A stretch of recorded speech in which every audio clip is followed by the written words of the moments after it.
Naku po mga kababayan, breaking news. Nanginig ang Malacanang. Binantayan ng libu-libong mga pulis. So ngayon po makikita nyo talagang sinugod po ng libu-libong mga tao. People power na naman ito. Dahil po sa matinding corruption na ito mga kababayan, frustrated na rin ang mga libu-libong magsasaka at mga estudyante dito. Nako, ito na ba mga kababayan ang simula ng malawakang rally na magdudulot ng kaguluhan sa Pilipinas? Ito, panoorin po natin. Kagulat-gulat na breaking news po. Sa tapat ng gate ng Malacanang mga kababayan. At ayan, libo-libo po ang pumunta dito, no? Para kalampagin nga po ulit ang Malacanang mga kababayan. Ayan, ngayon po ito, October 21, 2020 mga kababayan. Ngayon lang po ito. Grabe, dami.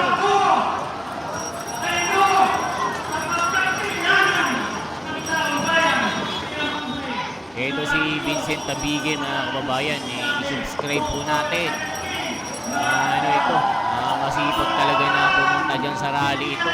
Malacanang sinugod na. Naku, libo-libo ito. People power na talaga. Nang-alarma ang Malacanang. Parang araw-araw na po ang ginagawang protesta ng mga Pilipino. Dahil po sa talagang nangyayaring pagnanakaw ng gobyernong ito. Nakakakilabot. Baka mamaya bigla na namang magkagulo at magkabatuhan dyan. Nakakatakot ito mga kababayan.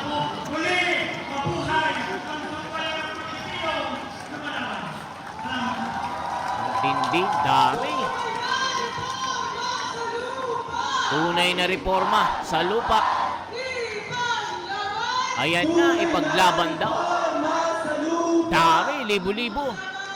Hindi na makita yung dulo. Matindi ito. Talagang kinakalampag ang Malacanang dito, mga kababayan ko. Matinding ano ito, rally na naman. Hala ka, mga kababayan ko. Kinalampag na naman si Mimi M dito. Napati nga pa yung mga mga kababayan negosyante. Galit na rin na sinabihan po si BBM na bilis-bilisan ang pag-iimbestiga. Dahil po tila napapansin nila na tila sarswela lang ito mga kababayan. Na wala namang napaparusahan, puro pa-imbestiga at puro pa-PR lang po itong ginagawa nila. Nako po, mga kababayan ko. Araw-araw kinakalampag ang Malacanang. Napakatinding rally. Sumambulat na naman sa pintuan ng Malacanang. Kinakalampag mga kababayan ko. Araw-araw yata ito.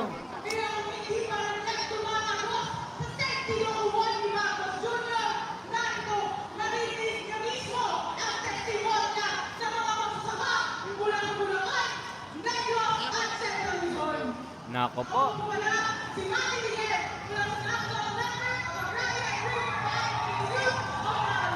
Ayan may second layer po yung barikada ng Malacanang. Matindi po ito. Ayan baka mamaya magkabatuhan na naman. Gaya nung mga kababayan nangyari nung September 21. Nagkahabulan, nagkapukpukan, nagkabugbugan. Sana wala pong nahalong mga terorista. Mga taong bayan po ito. Na galit sa corruption ngayon. Hala ka, mga kababayan. The red flag. Matindi ito, mga kababayan ko. Hindi po makapagpahinga yung Pilipinas. Dahil po kinakalampag talaga ng taong bayan. Matindi itong nagaganap na ito. Talagang malupit. Nakaguluhan. Balak pa ni Ralph Recto na itaas ang buwis para daw tumaas ang koleksyon. Sabi naman ng mga kababayan natin na galit, magdadagdag na naman ang buwis para may manakaw at naibulsa ang kapal ng mukha mo. Sabi ng mga tao kay Rap Recto, kasabwat ng magnanakaw. Yan ang mga komento, mga kababayan ko. Ngayon po yan, alas 12:23 ng tanghali. Mainit na tagaktak na gitna ng tumitinding korupsyon. Lumantad ang mga taong bayan dito. Kaya nanginginig na naman ang Malacanang dito. Kinikilabutan na naman sila na anytime sumambulat talagang ano dyan, ang kaguluhan dyan. Yes po, ngayon lang po ito, live po. O, live na live dyan. Ito po sa Menjola. Sa Menjola po ito. Rally po ito ng mga magsasaka. O, rally po ng magsasaka ito, mga kababayan.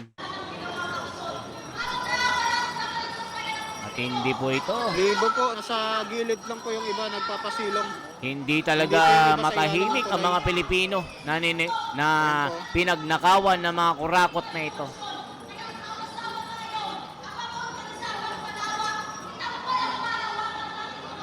Grabe talaga, mga kababayan. Matindi ang nangyayari ngayon.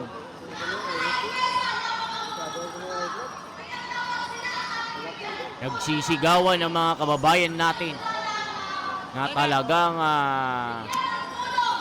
nasaktan sa nangyayaring pagnanakaw, nangyayaring kawatan, pangyayaring pagbubulsa ng pera ng bayan.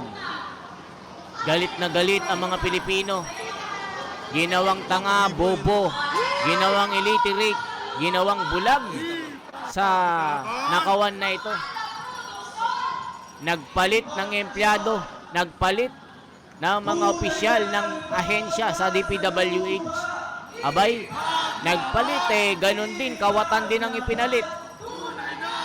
Tapos yung gawain ng mga kongresista, abay, nagpasa pa ng batas na panibagong unprogram fund para mag-insertion ng budget.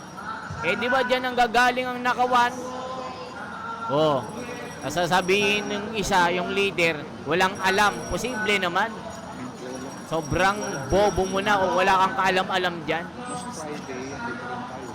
So, ano mangyayari dito? Sa talagang pag-aaklas sa mga kababayan natin. Nasawang-sawa na sa nakuwan ng mga kawatan. Nag-iimbestiga, walang nakukulong. 80 days na ang nakalipas. Halos tatlong buwan na sumambulat ang issue ng kawatan, pagnanakaw sa flood control. Hanggang ngayon, puro imbestiga. Walang nangyayari. Paanong may mangyari? Pinagtatakpan. Kasi nga, yung mga salary nasa taas. Ito po, Ma'am Lilia, ngayon lang po Diyos ito. ko Lord.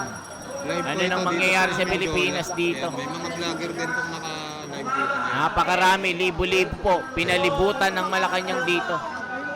Kaya yung mga pulis, sundalo, naka-alerto sa anumang pagputok ng gulo dito.